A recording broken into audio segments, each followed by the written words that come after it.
Good morning and good afternoon, everyone. Welcome to our webcast on the U.S. economy, along with a spotlight on the office and industrial market.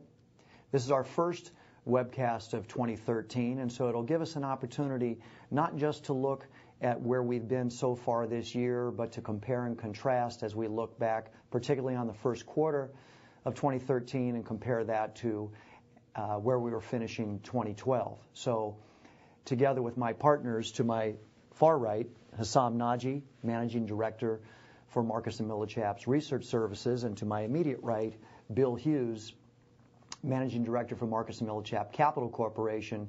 We're going to take the opportunity to update you on conditions as we see it and how this may influence or at least give you consideration to the investment decisions that you want to make during the balance of 2013 and beyond. So we will have an opportunity to review a number of slides to make a few points. You will have the opportunity to ask several questions along the way. And one of the things that I want to point out is, and I want to thank you, we have a number of you that are returning to the call today, and we have a very sizable audience today. So in the event this leads to a little bit of slow movement in the slides, bear with us. We'll try and make sure that our commentary matches up with the slides as they're being displayed. Also, should you have any technical difficulties, F5 will be your friend today. That would be the way to potentially unfreeze the slides that may not be progressing. Hopefully we won't have any difficulties, but just in case. And then one last time I want to remind you that you'll have the opportunity to submit questions at any point in time during our conversation. We will build up a question base, and we will do everything that we can to address certainly those questions that appear to be typical of those that the audience in numbers is putting forward. And to the extent that we don't get to all of your questions, we will make every attempt to follow up separately beyond the webcast itself. So again, thank you very much for joining us today. And without any further comment at this time on my part, I want to turn this over to my partner, Hessam Naji, and he'll give you an update on the economic overview. Great. Thank you, Al. Good morning and good afternoon, everybody. It's a pleasure to be part of the program. So far in 2013, the two headline grabbers, of course, were the sequester, government spending cuts, as well as the tax increases that went into effect at the beginning of the year. These two elements form a new kind of a headwind for the economy. Many of you have been concerned as to whether it'll be more than a headwind and possibly put us back into recession or have more serious repercussions. And our conclusion, having analyzed where we are economically, what the output looks like, and so on, is that it's more of a case of robbing from a growth rate this year that would have been more exciting and a little bit stronger than 2012, not so much putting us on a track of going backwards from where we were in 2012. So everybody knows that we faced many headwinds globally and domestically, the political logjam in D.C. Being one of the major ones.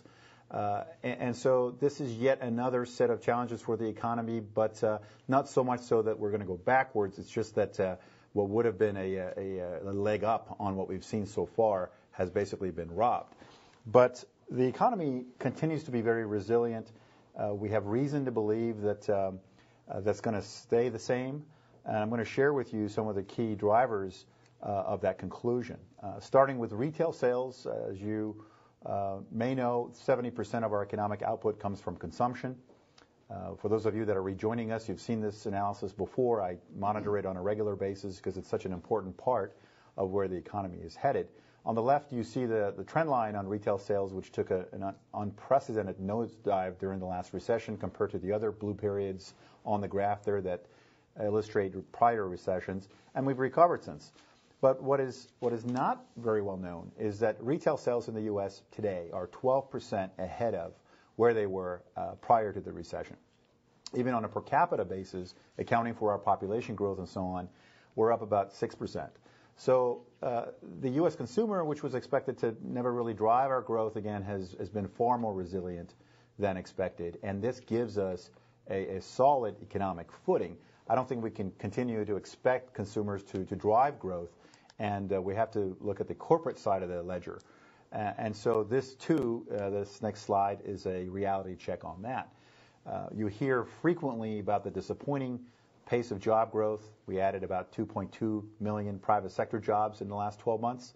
And although that is disappointing, because at this point of a normal recovery, we'll be adding perhaps closer to 3 million jobs, what is positive about it is the broad nature of the jobs that we're creating, especially as it relates to office and industrial commercial real estate sectors. Look at the professional and business services jobs leading the past 12 months with just under 600,000 jobs. Trade and transportation utilities, about 430,000 jobs. Those two leading sectors are the most important when it comes to office and industrial. Now, this job growth has not translated directly to a measurable benefit to especially the office market, and we'll talk about that later on. But if you look across the full spectrum of the economic segments, you see that education and healthcare is adding a lot of jobs, leisure and hospitality, even construction is adding jobs now, and financial activities are adding about 100,000 jobs, and even manufacturing has added 70,000 jobs. So the point being, while the total number may be disappointing, the trend is very positive, and the broad nature of the job creation is very positive. You have to remember that corporate profits have not only recovered, they're now 22% higher than they were in the third quarter 2006 peak. And corporate investment is growing at about 4% a year, and it's about 5% above where it was prior to the recession. There is a hesitancy by corporate America to dive in more aggressively in terms of expansion and hiring and so on, and that ties back into the macro concerns, the headwinds, the lack of certainty out of Washington, and higher taxes and regulation and so on. I think we're going to continue to see a lot of that. But amid all of this sort of one headwind after another, the economy keeps on improving, at least at a moderate pace. In terms of jobs across the country, there are some patterns that have developed. Energy, technology, trade, transportation are sectors that are showing big differences at metro level job variations. You can see that Texas, for example, really is a leading region state with multiple data points supporting the fact that pretty much all the metros, especially Dallas and Houston and Austin, are among job leaders and continue to be among job leaders. 106,000 jobs in Houston over the past 12 months, just short of 100,000 jobs in Dallas. And look at the rates of 3 to 4% versus the national average of 1.5%. More recently, we've seen other major metros like Los Angeles and Atlanta join the top ranks of leading job creators, which is shown on the left, and New York with about 60,000 jobs. These are all very positive numbers. From a percentage perspective, though, Los Angeles and Atlanta really stand out because it's not often that they outpace the national average, and they're doing that. Whereas Chicago, for example, is only adding 41,000 jobs. Very positive. It's a great trend, but below the national average in terms of the pace. Other markets to highlight, Seattle has added just short of 40,000 jobs for a 2.2% increase. Seattle has been one of the leading metros in this recovery. D.C., about 32,000 jobs. Not bad. We've seen D.C. perform better. And for the first time since the recovery really began, we see a Florida market with Tampa, 40,000 jobs over the past 12 months. Florida has been absent in terms of the leading regions around the country in job creation because the housing crisis there was so acute. And it's really not going to be for another 6 to 12 months before the state in general kicks in. You can see on the right side of the ledger, there are a number of markets that are missing the catalyst to growth. And so they don't have a lot of drivers, even though the numbers are positive. That's another important thing to mention, that no metros are really losing jobs that are shown here on the graph.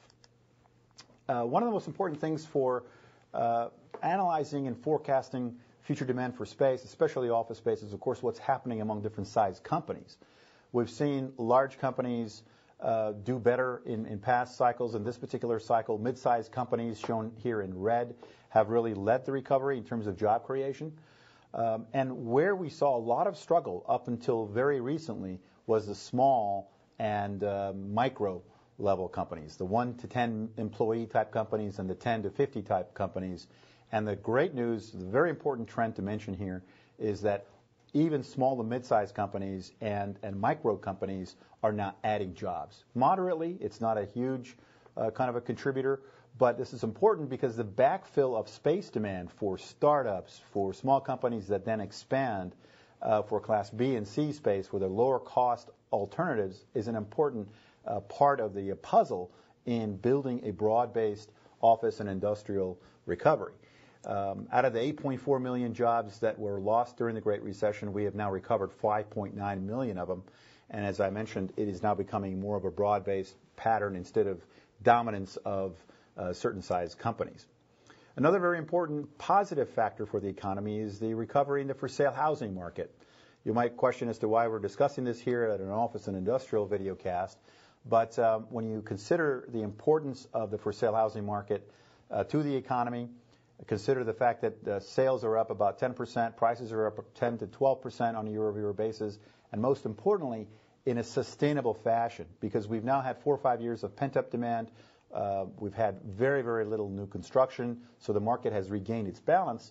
And as a contributor to the economy, for sale housing has been absent up to now. You can see the long-term contribution to our GDP from residential investment, which is basically the measurement of for sale housing activity. It's not only been a drag, it's been completely absent so far as a major contributor to the recovery. At this point of a recovery, going back to the 1950s, we would have seen a 40% contribution from residential investment, and in this cycle we've seen less than 16%. So as that begins to turn, we now have a new driver. We now have a new contributor to the continuation of the economic recovery. As it comes to office and industrial, the trends are very interesting to see. We're beginning to see increased pace of absorption. We're beginning to see more optimism and a little bit more aggressiveness on behalf of tenants. You can see the Class A vacancies basically skyrocketed after the recession, and the Class B and C vacancies didn't go up nearly as much, but then there is the follow-up recovery that has been dominated by the Class A space. Not a huge surprise, of course. The Class A space seems to attract more tenants during difficult times as rents decline, but now we're beginning to see a very rapid catch-up in terms of the fundamentals throughout the marketplace. Construction, not an issue. That's a huge positive for the marketplace and will give the office market more time to regain its balance. Going forward, I expect the pace of absorption to definitely pick up. Looking at the industrial marketplace, construction's come back a little bit more rapidly. Obviously, industrial construction is a lot cheaper and easier to execute than office, and so the market is able to be responsive to improved demand. You can see vacancies coming down quite rapidly. And the industrial market, particularly the warehouse distribution market, of course, that makes the bulk of what we're talking about here, responds very quickly to the recovery in retail sales, trade, transportation, and the movement of goods. And you saw those numbers earlier being very, very positive. So the construction numbers are not yet alarming. I think if we keep going at these rates and we get ahead of ourselves in 14 and 15, we could possibly see a slowdown in the recovery in vacancies. But at this point, we're not seeing enough evidence to sound the alarm, and I believe that the industrial market supply and demand recovery will be on track. Also, we continually examine the balance between job growth and absorption on a quarterly basis for both office and industrial, and you can see kind of a steady pattern developing where because the job growth numbers have been holding up, if anything, we've seen revisions to prior quarters and prior months that indicate a slightly stronger economy than originally reported. That lines up very well to a level of consistency we're now beginning to see in terms of absorption from quarter to quarter. First quarter 2013, just short of 20 million square feet absorbed, not a bad number at all, and indicative of improving demand. Industrial absorption from quarter to quarter tends to be a little bit more volatile. There is more product coming online. There is a lot more obsolescence as an issue with much of the industrial inventory out there. So there's some reinvention and kind of a recycling going through the marketplace as this new round of demand or new cycle begins to form. But again, the numbers look pretty good. If we look at the metro level vacancies, everyone is usually Very eager to see what these look like. The tightest vacancy markets are shown on the left, and the higher vacancy markets are shown on the right. If there's any pattern to look at, is that you really can't judge the book by its cover. I mean, there's plenty of markets on the left side of this ledger that are not surprising, of course. New York, San Francisco, Seattle.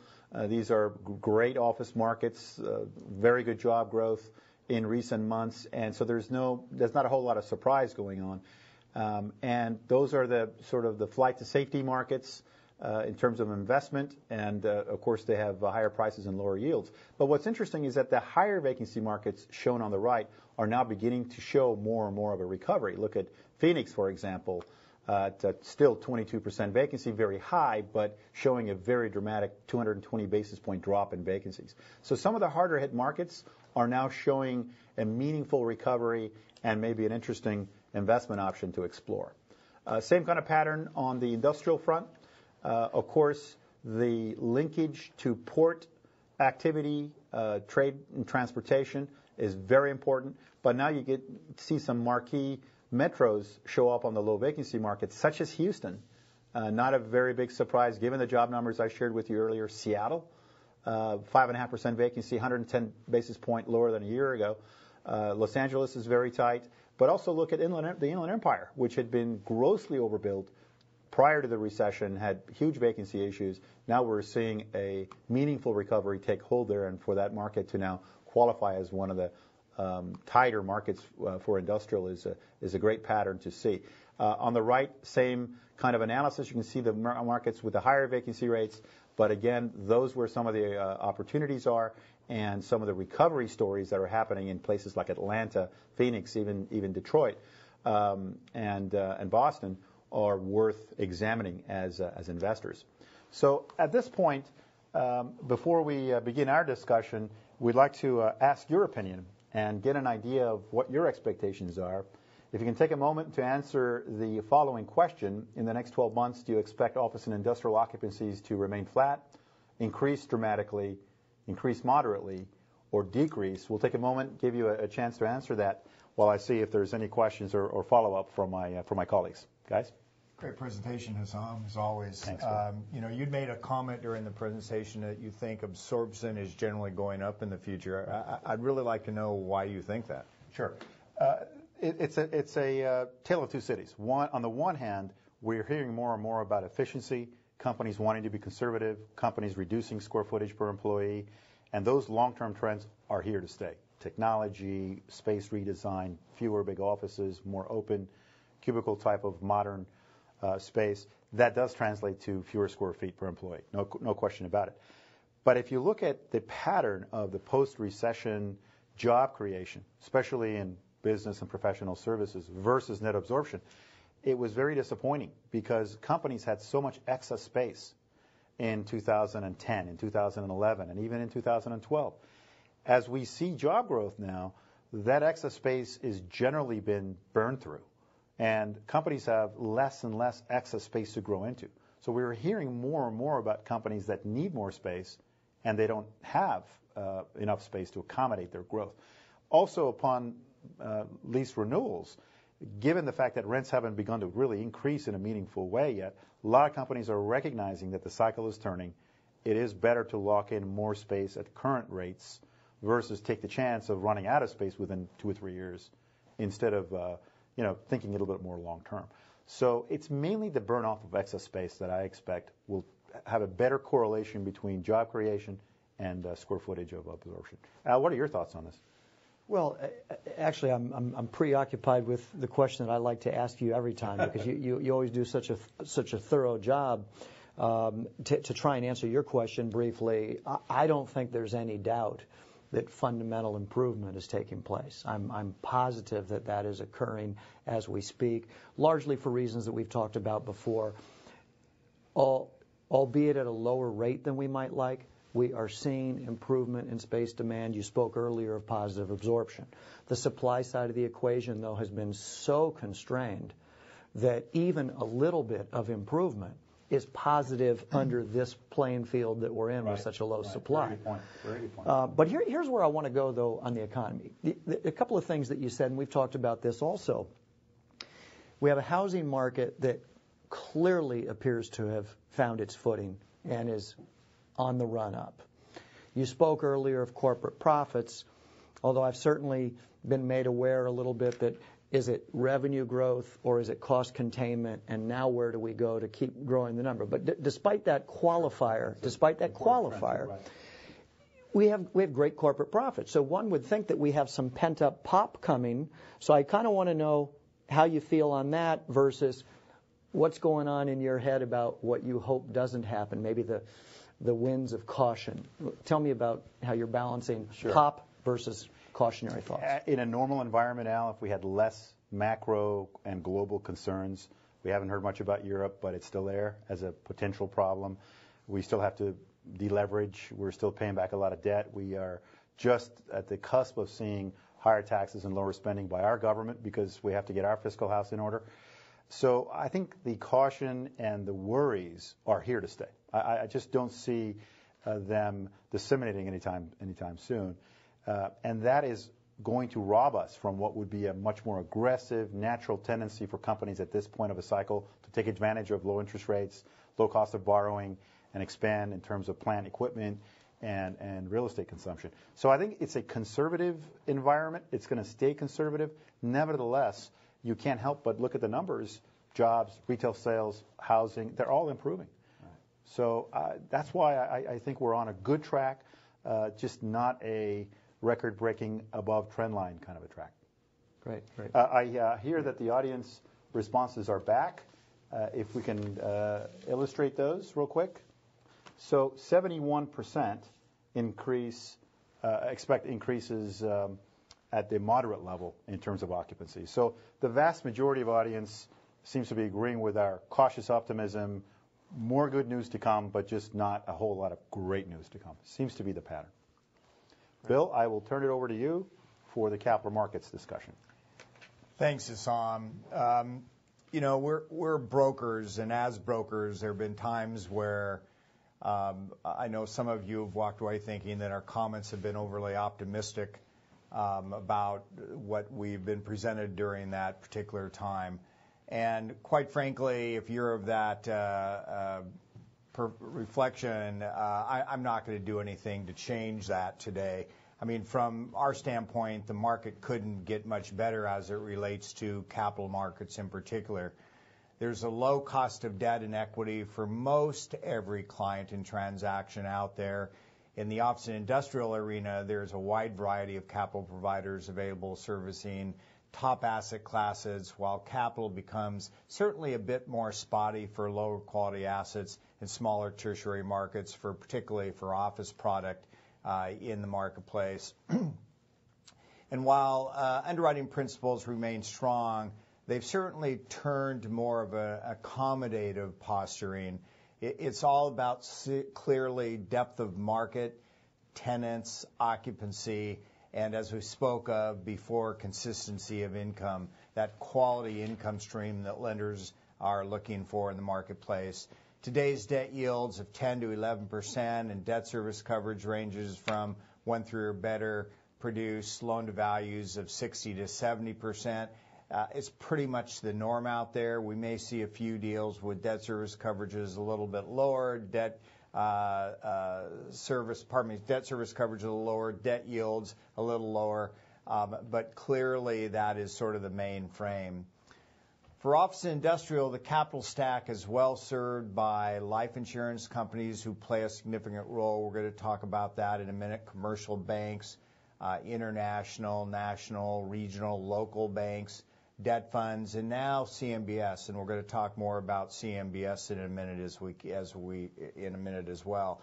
For office product, in terms of who's delivering business, as you can see, sources of capital are fairly evenly distributed between life companies, commercial banks, and CMBS, which has made significant gains since 2009. And when I say commercial banks, I'm talking about, once again, international, national, regional, and local banks.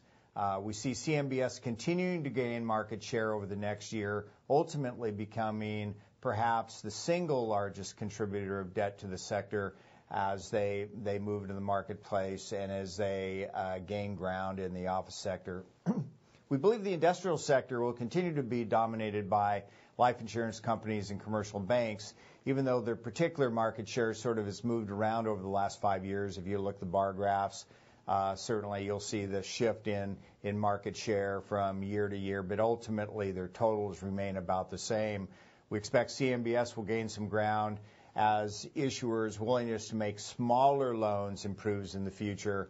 Most CMBS lenders right now are looking for larger transactions, $7 million and above, and many of them are really north of $10 million, which doesn't fare real well for the basic industrial or warehouse property unless it's extremely large or it's a significant project. So let's talk a little bit about relationship between inflation and rates. We show this graph pretty much every time we make a presentation. And let's compare numbers with long-term averages. So I'll focus your attention to the lower box on the right side of the slide. It's identified as the 10-year average. With a 10-year Treasury and core inflation currently at 190, we're right at the average for inflation. But we're well below the 10-year average for the Treasury. And while we don't think Treasuries will move in that 10-year average over any time, move to that 10-year average over any time soon, they will most certainly increase when the Fed stops supporting the low interest rate environment that we find ourselves in. While the Fed has said they will continue to stimulate the economy until employment drops to 6.5%, realistically, we anticipate some reduction in stimulus before with rates certainly moving up as that stimulus is starting to pull back. The question is, for all of us, and we're all trying to answer, is when does that happen? What does it look like? How rapidly are rates going to move up as the Fed starts pulling back in stimulus? We'll talk a little bit about that in just a minute. According to a commercial mortgage alert, U.S. issuance has now surpassed $32 billion for CMBS compared to just $11 billion last year. Realizing the large portion of this year's total was put on the books last quarter of 2012, we expect significant year-over-year improvement from last year's total of $50 billion. You know, we've heard numbers ranging from 85 to as much as $100 billion, which will significantly impact and support commercial real estate finance in the marketplace. And that's a good thing for all of us moving forward in terms of enough capital to do our bidding during the next year or two. A significant reduction in spreads is driving certainly new origination, as you can see here on this graph. Today's credit spreads are producing all-in spreads of 185 to 240 over swaps, and all-in rates vary between very high 3s and mid 4s for office industrial properties in most sectors, although certainly as you move into smaller markets with lower class assets, the cost of debt certainly goes up. So let's take a look real quickly at investors' consideration and outlook. Debt and equity markets should remain stable for the foreseeable future, certainly through this year. You know, the risks in the marketplace are, you know, the economy. You know, what ultimately is sequestration going to do, pulling back on spending cuts by the government, particularly in some sectors. Property fundamentals, are they going to continue to push forward? Obviously, you heard from Hassam that not only they're going to push forward, but we're going to get better absorption. There's a lot of positives in the fundamental side of the property. And lastly, interest rate environment. Clearly, we'd have to say that interest rates have been driving a lot what's going on in the marketplace, certainly in value, certainly in cap rate, and we suspect that that will continue for the next few months. Because we think those interest rates will be stable. And we'll talk a little bit about this, where we think interest rates are going to go in just a minute. Capital supply to the market should remain healthy. Certainly life insurance companies are prime suppliers of capital into the office and industrial sector, particularly as you saw in the industrial sector today. Regional and local banks, national banks, we don't have them listed up there, but they're going to play a big part of financing particular big office projects. Certainly debt funds operating along the capital stack are going to provide not only straight debt, but elevated debt levels into mezz and preferred equity levels. So there's a lot of debt available there for certainly even value-add transactions. And we're starting to see more and more of that occur. Maybe not major transactions where we're raising a building and creating a new building or gutting a building and redoing it, but certainly there's a play there, and there are lenders available to do that in bridge-type value-add transactions at very low cost, quite frankly. We just did a transaction just recently. It was 400 over LIBOR with about a 4.5 floor. That's pretty inexpensive debt. Ranges from there up to 5.5 over LIBOR with no floor. And then if you get a heavily value-add transaction with a lot of construction, a lot of redo to it, if you will, certainly the costs go up, and many different structures out there that we've been using in the marketplace today. So with that, I'm going to close by saying investor strategies for the $1 to $10 million deal are clearly you're going to move to some of the small life insurance companies. Local and regional banks are going to participate as you move from the up to the 10 to 20 million. You're going to open up the arena a little bit. Certainly more life insurance companies. CMBS lenders are going to start to play in that upper range, certainly above $10 million, and be active in the place. And we believe are going to gain ground this year in terms of their market participation. And then as you get above 20 million, it's once again life insurance companies, big national, international banks are going to be the primary play for investors in that arena. All in all, I don't see a lot of immediate downside risk in the marketplace as it relates to capital market. It's pretty healthy. Certainly there are some clouds out there on the horizon. It's going to be interesting to see where we go from here. So, Hassan? Bill, we're going to ask the audience a very important question before we ask you that important question. If you can take a moment to answer this particular question regarding interest rates in the next 12 months, do you expect rates to remain flat, rise dramatically, meaning 150 to 200 basis points from the current 10-year Treasury at 1.9%? Or rise moderately, somewhere between 50 to 100 basis points. If some of you believe interest rates are going to go down from here, it would be interesting to hear that as well. So if we can take a moment to answer that, let's ask Bill the exact same question. Oh, Bill? wait. Why don't we maybe give our audience a little chance to weigh in on that, and then we'll come back to a little bit. We certainly don't want to bias anybody's opinion quite yet with our fortune teller, Bill. Right. Well, they only get a minute to answer. But I have another question though. I have another question. Let's postpone that one. You hold off on that one. Okay. I met with a client. I'm going to change my mind 2 times by the way. Yeah, first he's going to look at the answers. But I met with a pretty good-sized investor just a couple of weeks ago, mostly an opportunistic investor. And their strategy was formed on timing market opportunity and taking advantage of properties that in their assessment were underperforming. But a lot of the strategy was based on the capacity to produce all-cash transactions, regardless of value. And he's actually reworking his strategy on behalf of this major institution because the strategy's been disrupted by an expanding availability of debt. In other words, lenders taking greater risk, lenders looking at opportunistic. Could you just kind of, you touched on it, but could you expand a couple of comments that way? I mean, it's literally changing a strategy. Well, I think it really speaks to the fact that there's just a lot of available capital in the marketplace, and lenders are having a hard time putting that capital to work for themselves. There's a lot of funds out there, and they first started focusing on very narrow range of products they wanted to lend in, and they were very concerned about risk moving forward. But there's a combination of things going on here. One, property fundamentals have certainly improved. It's certainly much more optimistic than it was a year ago.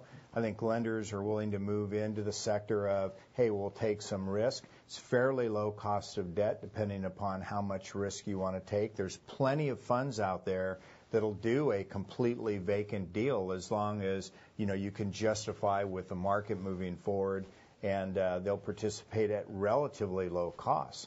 So I think it's really, really hard to beat, and I don't think it's going to get worse from this point moving forward over the next 6 months. I think it's actually going to get better. I'm not sure you're going to get the cost of debt, pure debt, and those are lower level debt transactions where I was talking about a 400 over L or 450 over L at a riskier level. It's probably going to run you somewhere between, call it 6.5 and 8.5 all in, where it's sort of tiered tranching and pricing. A 60% loan, something down in the 6% range, and then the top end of the stack's going to run you 11 to 12.5%. But that's pretty good money, and you can certainly do a lot more business on that level. And lots of that out there. We have a lot of that product going on right now with clients. So we have the response from the audience. Before we show Bill the response from the audience, let's go back to the $1 million question of interest rate forecasting. What do you think, Bill? Well, this is the one area I'm a little bit pessimistic in. I mean, I think that we've been living with a choppy economy for some time. We've been living with a disappointment of employment not hitting the numbers that we thought. Now we've got certainly sequestration going on, and we've got forced spending cuts. It's going to impact the economy moving forward. I just don't see the Fed at this point in time having the stomach to start pulling back on stimulus, keeping long-term rates low. So I think over the next, certainly this year, I think rates are going to remain, within about 20, 25 basis points clearly of where they are now. There's a lot of things that can impact that. If all of a sudden we had a couple of good months of strong employment, it could impact that. If the economy started to grow certainly quicker and not be as choppy as it's been, it could move forward. I really think that now the question is between 9 and 12 months. So 9 and 12 months, I do see a little bit more pressure. I could see the Fed start to talk at the central bank level about pulling back. I think the governors are going to start to have those conversations. As that rhetoric becomes more frequent, I think investors are going to start to pull from the market, and I think interest rates are going to start pushing up. So I'm going to say that over the next 12 months, somewhere between maybe 25 and 50 basis points, which in your thing is I think is moderate. Is that moderate? Right. I think moderate. I don't think you hit a real risk in terms of it exploding beyond that until you get into perhaps the second half of next year, where it could go beyond that. Sure. Al, if you advance the slide, we can view the results, which pretty much agree with Bill. 49% of the audience believes interest rates will be flat in the next 12 months, and 47% believe that they will rise moderately. So 100% in alignment with your forecast. I'm glad I got it right. So, very good. Very good. Well, Bill, thanks again, and the commentary as well. So why don't I round out the presentation now by running through a series of slides that will help you relative to taking a look at where the market stands at the property level. So why don't we start, as we typically have done, by taking a look at volume change. This really is remarkable in terms of the shape of the graph. Honestly, it's a reflection of the market itself. It's unbelievable how symmetrical this is turning out to be.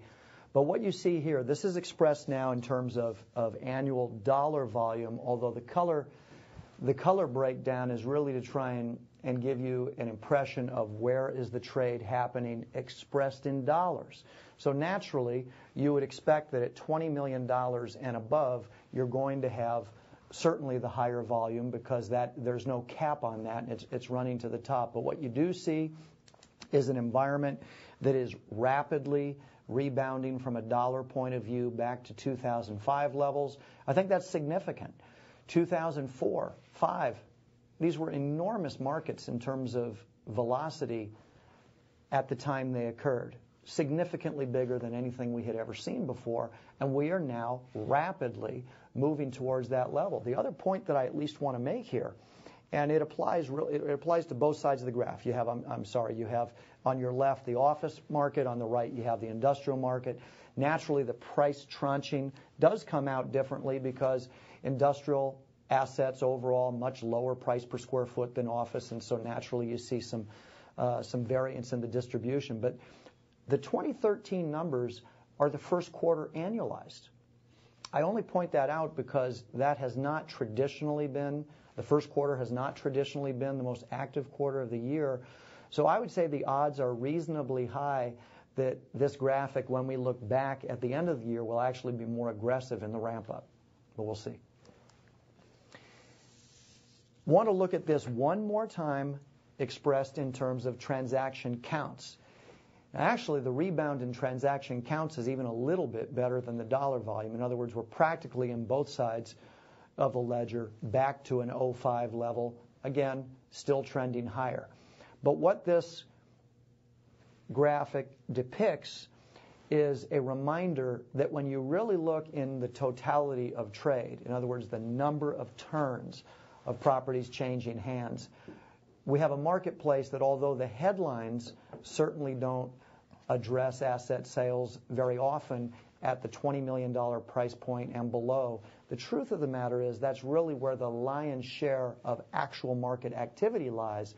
And then, of course, you see the distribution as we go up from there. So whether you look at it on a dollar volume basis or look at it on a transaction count basis, we are really in a very healthy environment in terms of actual trade. Taking a look at the pricing and cap rate trends, caveat, these are the overall averages. So this takes into account across the entire country, A class, B class, C class for both office and industrial. Takes into account primary markets, tertiary markets. So these are averages all in. And I point that out because many of you have raised the question, at least over the months that we've been doing this, the quarters that we've been doing this, as to how can the cap rate level be so high? I heard about a deal that traded at a 5 cap. And very true.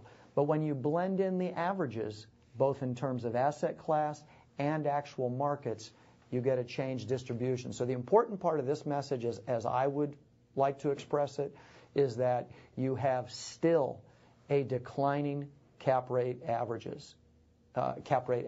And I expect that to continue going forward. The line is absolutely going to start to flatten, but we still have some catch-up to do, and I'll speak to that a little further in a minute. But here's what gives investors confidence at this point, because when you tie in the cap rates and then you tie them back to interest rates, if you have any concerns about the interest rates moving up and a corresponding shift in cap rates, this is where you can get a little bit cautious as an investor. And what I would point out is we still haven't recovered along the averages to the full level of average price expressed as a price per square foot. So this is where some confidence lies that we're not back to peak pricing on that level, which means our rent levels overall are lower than they were in that time frame, and arguably with fundamental recovery at hand, you still have some pretty good legs in this recovery as a real estate investor. All right, here's where we start to break it down a little bit further, and I think the most significant thing to point out here, again, you have market type here, so your primary markets, obviously your New Yorks, your San Franciscos, your Chicagos. You have your secondary markets, your Denvers, your St. Louis. And then you have your tertiary markets, which again is really all others, markets that are, depending on the major metro, anywhere from 30 miles to 100 miles outside. What we are seeing now, if you look at the office marker in particular, and you look at the tertiary market line, the red line, where you saw a flat period really working its way all the way through 2011, you saw that begin to move, and that drop is now sharpening. So this is the slide, and I'm not ignoring industrial. You simply saw investors more willing to play the industrial market early on, at least from a tertiary context. But what you also see, so far anyway, is the maintenance of the spread. If you look at the relationship between tertiary, secondary, primary, even today, so far where we are through the first quarter of 2013, you have a much more substantial gap than you have going back to the 2000, well, really going all the way back to the beginning of the graph and carrying on through 2009, meaning investors are pricing risk, or at least perceived risk. Investors are taking into account differences in market areas. I expect these lines to tighten. I expect a lot more activity, and we're already seeing it in the secondary and even tertiary markets. in both product classes. But these lines will come in a little bit, and the market is certainly more rational by virtue of the spread that you see. How about trade? Really, we're talking about industrial now, and what you see is growth in trade, both from an export and import point of view. This actually is a little bit on the dull side, candidly, if you go all the way to 2013, because what you see is whether it's export volume or import volume, we're really starting to flatten out in the growth. That would generally not be a good indicator or a good forward indicator for industrial performance. The reason it doesn't bother us is the significant growth we've already seen combined with virtually no supply. I'm going to talk about the supply side in a little bit. But where this would be bothersome, it's not in a limited supply side equation. The only other thing that I might point out is possibly you're looking at the 2008 area, 2007 to 2009, and wondering why are the imports coming down at the same time exports are going up. I'll just make the note that we had an exceptionally weak dollar, obviously a very poor economic period at that point in time domestically, and so you had a lowering import volume, lower demand from the consumer, but at the same time we had higher export volume because of U.S. goods being attractively priced given a low dollar on a worldwide scale. So anyway, both of these are slowing down pretty significantly right now, which is really, I think, a reflection of this still somewhat plodding economy that we're in. Taking a look at port volumes, you have just another illustration of a similar point, trade. How many goods are moving? You see 2012, the year-end counts as far as TEUs. By the way, it's a 20-foot equivalent unit. Basically, these are the containers that are going on ships, measured, as I say, in 20-unit volumes. But you see very limited growth in terms of actual port activity. Norfolk stands out as the exception with some double-digit growth. But there's always a little bit of a caveat. I mean, they've done some very good things. They've deepened their port. They're ready for the big ships. They're capable of handling the big ships. That puts them at a very good competitive advantage, as does the geography. But they also had a relatively flat line for the past 4 or 5 years, and their growth is off of a smaller base. I'm only providing the caveat because I would not read into this that that's the place to be by virtue of this graph. It's certainly a good market to be in, but the graph might state it at a higher level than actual. And again, port trade is somewhat calm at this point relative to growth. So these last couple of slides is where I might spend just a little bit more time. I'd say this is where the questions come the most. And we've already talked about this a little bit today. Where's opportunity? And possibly you'll have more questions. But what our research department was able to do is offer a multi-metric look at various markets. We've always held the position that it's not that easy to pick a market to play because there are such nuances by class of asset, nuances by sub-market within a major market. However, we're trying to do just that. We're trying to offer a look that might help you, depending on, as an investor, where you are in your own appetite for risk versus a more conservative posture. How might you look at some of these markets? So let me just point out a couple of things that I've made notes on, at least for myself. So if you look at Atlanta, what are some of the things that you might consider here? Very high vacancy factor still, so that part is obviously unattractive. But if you look at, and at the very bottom you have the national totals, the national averages. Population growth outpacing the national averages, employment growth outpacing the averages, and the peak to current pricing. Caveat, these are the averages again, all class assets, but that's essentially expressing a 41% discount to pricing, meaning the peak level average price per foot in that market was higher, or today's values are still at 40% less than where we were at the peak. So one more time, caveat, these are the averages. I was in a conversation just yesterday about an A-class asset in the Atlanta market. super high quality asset, very attractive to the institutional grade investor, and it's actually trading at peak level right now, arguably maybe even a fraction above peak level. So this is an average expression, and you can work your way down the list. You see Dallas. The only caveat I'd make very quickly on Dallas is obviously the numbers in population growth and employment growth are very positive. That 65% gap, if you will, between current pricing and peak pricing, I would caution the data services that track Dallas, the ability to take in Texas in general data is more limited due to their reporting requirements than other states, and so the averages can become skewed. I would not suggest that Dallas in the overall sense is quite this level of discount.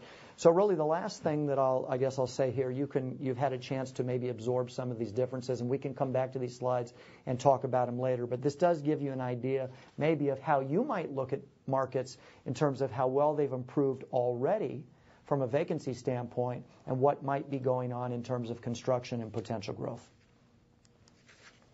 Let's take a look at the office side of the ledger now. Again, I'll just highlight a couple of things. Look at Austin. In other words, Austin is now on the averages trading 6% above prior peak.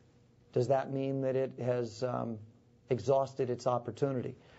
I would argue I don't think so, because the vacancy rate is an attractive starting point, low construction environment, less than 1% of existing inventory, great office using employment growth at 2.8%. So you can see why people are attracted to Austin. It has solid fundamentals compared to other markets, compared to the national averages, and it has very good-looking forwards, if you will, in terms of employment growth. Orange County, relatively speaking, good-looking numbers on the employment side, still a high vacancy rate, but we've seen that vacancy rate tighten sharply because of its bounce-back characteristics. You certainly see good employment growth characteristics, and you see, I'll call it the discount factor, being pretty impressive. Again, San Francisco, you see how tight that market is, and for good reason. Significant office using employment.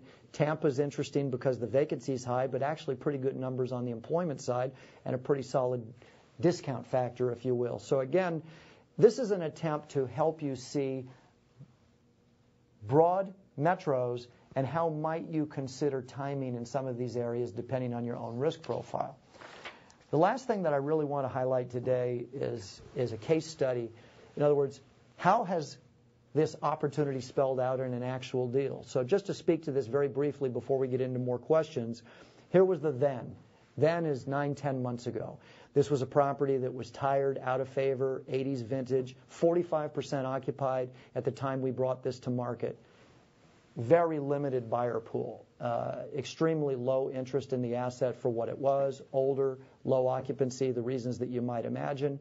And of course, when the deal closed, perception, overpaid, what can you do with that asset? Well, this is not just a market-generated move. Clearly this investor was able to bring specific expertise. But here's the now. Here's where we are today. This property is 95% occupied. It had been completely repositioned. Some moderate physical enhancement to the building. Property was renamed to create an entire new marketing dynamic for the property. It is now known in this submarket, Boca Raton, by the way, property traded for $6,250,000. Boca Raton is a nice market. Again, this was not a grade A asset in that market. It's now the cool, hip building, if you will, for smaller tenants, very well diversified tenant base. And this building's value today is conservatively $7 million plus. So this investor has been rewarded for taking a chance on what really was out of favor 9 or 10 months ago, and now is a pretty good looking return. So I think that is my last slide, and it looks like we're now moving on to the polling question. Hassam, if you want to lead the audience through the poll, we'll work through Happy to do it. Last question for the audience, and then we'll wrap it up, is your expectations on office and industrial values Is it to rise dramatically in the next 12 months, 15 to 20%, rise moderately, 5 to 10%, remain flat, or decline? While the audience is answering that question, Al, let me ask you a couple of questions on the case study that you shared. Sure. Was there a lot of investment in renovations and upgrades by the investor to attract those tenants, or was it more of just a better management and a better strategy by the new investor? There was clearly an investment made to attract, but it was, as I understand it from talking to our advisor that handled the transaction, it was about $500,000. So noteworthy, but it really was at that level a little bit more cosmetic in terms of what could be done to modernize the look and the image. And again, I think the name change and just repositioning the property really played a role. One of the audience questions is centered around this. A number of audience members asked the same question about the recovery play. Mm-hmm. And the question goes something like this, directed to you, Al. Do you buy the recovery story in Atlanta, Phoenix, Las Vegas, Dallas enough to buy B and B minus assets in those markets? Because the A's, as you already mentioned, are fully priced, even though those markets haven't overall recovered all the way back to pre-recession metrics. Their top-notch product is not really trading at a discount.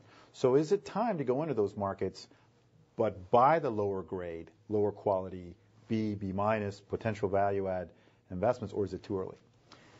Well, let me first say that the case study that you asked me about earlier, I realize it's not those markets, but Boca Raton, Florida.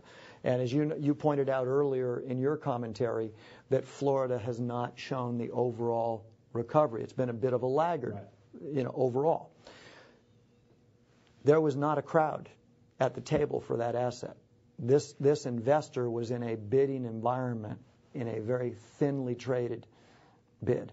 So had that investor not made that move, this upside would not have been realized, and maybe the property would still be in its current condition. So does that mean Atlanta, Las Vegas, and you mentioned Phoenix? Does that mean it's time? I don't think that you can translate that, so get in before the party's over. But I also this is always an asset/submarket decision.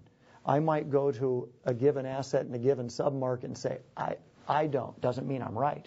But I just don't see the potential here. And I might look at another and I might say, somebody's going to make something happen here because the market's staying away too long. So my broad answer would be, when you look at those same markets that you talked about, they're showing what we would consider the pretty good forward indicators. They're showing good improvement on the employment front, still a high vacancy, still a pretty big gap between peak pricing and current pricing, and virtually no construction. I would argue it's time to take a serious look. I would agree with that. And based on what you said, Bill, there are plenty of lenders who would finance it. So before we show the audience's thoughts on valuations next year, we're going to put you on the spot, Al. Next 12 months, office industrial values up moderately, up significantly, or flat? They're up for sure. I would say you're probably going to see some impressive movement in the B assets and the secondary markets, because I think there's a large investor base that is reticent to keep pushing the values at the A-class level, and I think that you have more people coming in. So I think that the A's will be moderate, and I think you're going to see some interesting gains. Again, I do want to limit this to certain markets and certain submarkets, but I think there's room for some pretty significant movement. If you advance the slide, we should be able to see the audience responses and see if they agree with you or not. Here we go. The vast majority, 70%, expect a 5 to 10% increase, so moderate, more on the conservative side of it. Bill, we're almost out of time, but one of the questions that came up several times from different participants on the call has to do with your comments that capital is readily available for just about every kind of scenario, including a vacant, completely turnaround situation.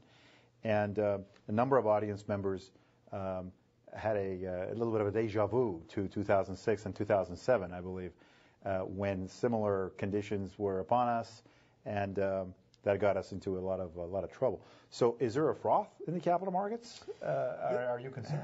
You know, that's actually a great question, but I'm going to say there's not a froth. I mean, we've really managed to stay within our credit constraints. And so when I say there's capital available for every transaction, it also has to come along with a great story and great support. It's got to be the right market. It's got to be the right time. Lenders are smart. They're looking at the same thing investors are looking at. You know, they're trying to decide, is it too early to go into a marketplace? Should I stay out of a marketplace? But generally speaking, if you can show that there are tenants in a market, if you can identify what rents are, if you can tell a story, and it's a relatively short story, meaning that it's 1 to 3 years that you're going to translate that vacant deal into a workable asset with strong financial dynamics, they're willing to move into the marketplace and take that risk. So there's a little froth, but just a little froth. It's not over the top of the glass inch like it was in 2005, 2006. So we're not looking at 100% loan to values. No. With little or no good sponsorship, equity in transactions, but it's going to translate into, if you've got the right deal, we can finance it along the capital stack. But the underwriting is still very much in place and tight. Yes. Great. We have a lot more questions. We will do our best to answer them via email. Al, over to you for closing comments. Great. Thanks a lot, Hassam. I'll just add to this. Again, the big picture reminders, I would say, as you look at froth versus a rational market, is there's no question that capital is eager to play in the real estate market. There's no question that the alternative investment scenario and the overall rate environment is pushing investors out further on the risk spectrum in search of yield. But when you balance that against, I'll say it again, very, very muted construction levels, clear recovery in the markets, only slower than we want them to be, particularly on the office side, and that does become market to market. But when you have clear recovery, albeit muted, when you have a few economic factors that could actually release us to the upside while still maybe being a little cautionary, you have average cost basis below peak and in many, many cases below replacement level.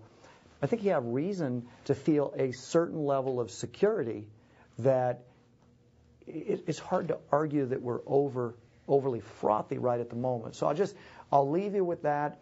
Again, very pleased to be able to join you for a portion of your day. Thank you for your time, and we'll look forward to seeing you the next time.